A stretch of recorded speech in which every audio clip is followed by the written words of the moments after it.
राजस्थान के सरिस्का अभ्यारण्य में 2 दिनों से भीषण आग लगी हुई है। आग का जो दायरा बताया जा रहा है वो लगभग 10 वर्ग किलोमीटर का है। भारतीय एयरफोर्स के 2 हेलीकॉप्टर हैं वो आग बुझाने में लगे हुए हैं। आपको बता दें कि जंगल पर लगातार हेलीकॉप्टर से पानी का छिड़काव किया जा रहा है। सिलीसेड झील से पानी लाकर हेलीकॉप्टर आग बुझाने में लगे हुए हैं।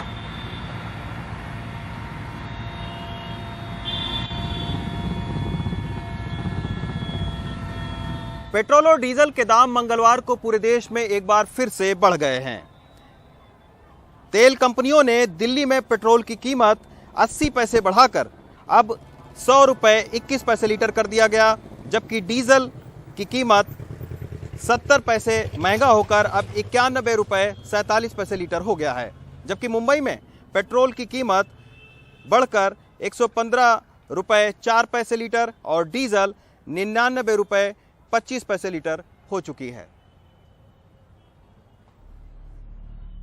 दिल्ली में अब पेट्रोल 4 रुपये 80 पैसे प्रति लीटर महंगा होकर 101 रुपये 21 पैसे प्रति लीटर का हो गया, जबकि दिल्ली में डीजल 4 रुपये 80 पैसे प्रति लीटर महंगा होकर 91 रुपये 47 पैसे प्रति लीटर का हो गया है। मेट्रो शहरों में मुंबई में पेट्रोल सबसे महंगा 115 रुपये 4 पैसे प्रति लीटर और डीजल 99 रुपये 25 पैसे प्रति लीटर का हो गया है। सरकार सीधी सी बात है, लूट रही है। इसमें और कोई दो राय नहीं है। दो राय नहीं है? नहीं, कोई दो राय नहीं है। बिल्कुल इन लोग तंग कर रखे हैं। अजी देखो, ऐसा गरीब आदमी के पास काफ़ी इसमें बोझ पड़ा हुआ है और गवर्नमेंट को इसमें कुछ करना चाहिए इस विषय में। आपको लगता है टैक्स घटाना एक विकल्प है पेट्रोल डीजल पर? टैक्स में देखो, टैक्स तो देखो बड़े आदमी भरते, छोटा आदमी टैक्स भरता नहीं है।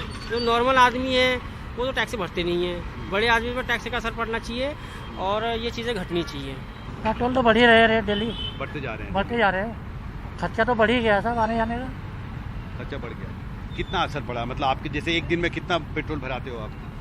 करीब 300 रुपये महीना का खर्च पड़ गया आज के रेट से। यूक्रेन युद्ध की वजह से अंतर्राष्ट्रीय बाजार में कच्चे तेल की कीमत मंगलवार को $110 प्रति बैरल से कुछ ऊपर बनी रही। पिछले 4 हफ्तों से यूक्रेन युद्ध और रूस पर लगे प्रतिबंधों की वजह से अंतर्राष्ट्रीय तेल बाजार में कच्चे तेल की कीमतों में उथल-पुथल लगातार जारी है। We are also facing the situation. इस जंग का असर हर देश पर पड़ रहा है। जैसे महामारी से हर देश पर असर पड़ा था, लेकिन जंग से कई सप्लाई पर असर पड़ रहा है। वैल्यू चेन्स टूट चुकी हैं, नई मार्केट्स खुल रही हैं। पुरानी मार्केट्स में अब कुछ भी सामान्य नहीं है। But this impact is disruption to very many supplies. इसके साथ ही अब पेट्रोल और डीजल पर लगने वाले टैक्स और ड्यूटी को घटाने की मांग भी तेज हो रही है। इंडियन ऑयल के ताजा आंकड़ों के मुताबिक 16 मार्च 2022 को दिल्ली में पेट्रोल की कीमत 95 रुपये 41 पैसे प्रति लीटर थी। इसमें भारत सरकार द्वारा लगाए जाने वाले एक्साइज ड्यूटी का हिस्सा 27 रुपये 90 पैसे प्रति लीटर और दिल्ली सरकार द्वारा वसूले जाने वाले वैट का हिस्सा 15 रुपये 50 पैसे प्रति लीटर था। यानी प्रति लीटर पेट्रोल पर दिल्ली में टैक्स और ड्यूटी का हिस्सा कुल मिलाकर 45 रुपये 40 पैसे यानी 45.48% था। अगर हमारी लागत बढ़ेगी तो हमारे किराए में भी बढ़ोतरी होगी। इससे जो भी एसेंशियल नॉन एसेंशियल जो कमोडिटीज है उसमें बढ़ोतरी होगी, यानी महंगाई में बढ़ोतरी होगी। और जो महंगाई उचले स्तर पर है, आने वाले दिनों में ट्रक भाड़ों में माल ढुलाई में बढ़ोतरी होने के कारण इसका असर महंगाई पर भी गिरेगा। हमारी सरकार से अपील है कि 3 महीने में एक बार तेल की कीमतों में बढ़ोतरी होनी चाहिए। वन नेशन वन टैक्स के माध्यम से इसे जीएसटी के दायरे में लाना चाहिए और देश भर में एक सामान्य तेल की कीमतें होनी चाहिए। यूक्रेन युद्ध का साया अंतर्राष्ट्रीय तेल अर्थव्यवस्था पर गहराता जा रहा है। एक तरफ जहां अंतर्राष्ट्रीय तेल बाजार में कच्चा तेल और ज्यादा महंगा होने से भारत का तेल आयात बिल लगातार बढ़ता जा रहा है, वहीं दूसरी तरफ डीजल जैसी कमोडिटीज की कीमतों में बढ़ोतरी से भारत में महंगाई दर और बढ़ने का खतरा भी बढ़ता जा रहा है। मुंबई से सुनील सिंह और दिल्ली से कैमरा पर्सन अश्विनी मेहरा के साथ हिमांशु शेखर, एनडीटीवी इंडिया। दिल्ली विधानसभा में कुछ दिन पहले दिल्ली बीजेपी के प्रदेश अध्यक्ष आदेश गुप्ता की टिप्पणी को लेकर के जबरदस्त बवाल हुआ था। इस पर आज विधानसभा में अरविंद केजरीवाल ने जवाब दिया। अरविंद केजरीवाल ने कहा कि उनका खून का हर कतरा देश के लिए।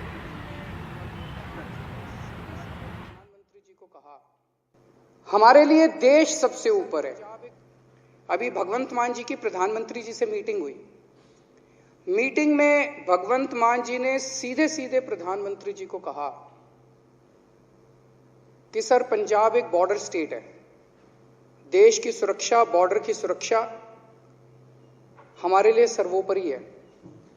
इसीलिए आज मैं आपको ये एश्योरेंस देने के लिए आया हूं कि अगर बॉर्डर की सुरक्षा का, देश की सुरक्षा का कोई भी मसला होगा, उन्होंने कहा मैं एश्योरेंस देने आया हूं कि हम देश की सुरक्षा के साथ किसी किस्म की राजनीति नहीं होने देंगे। कोई राजनीति नहीं होगी। तो देश के लिए हम किसी किस्म की राजनीति नहीं करेंगे। देश की जब भी बात आएगी, हमारा शरीर का एक एक कण, हमारे खून का एक एक कतरा हमारे देश के लिए समर्पित है। जब भी जरूरत पड़ेगी हम देश के लिए हर कुछ करने के लिए तैयार हैं।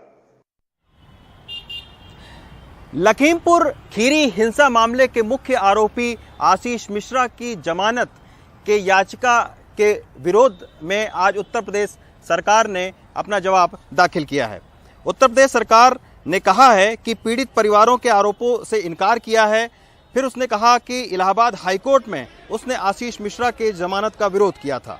यूपी सरकार ने एक गवाह पर हमले के आरोप से भी इनकार किया है और इसे होली पर निजी विवाद का नतीजा बताया है।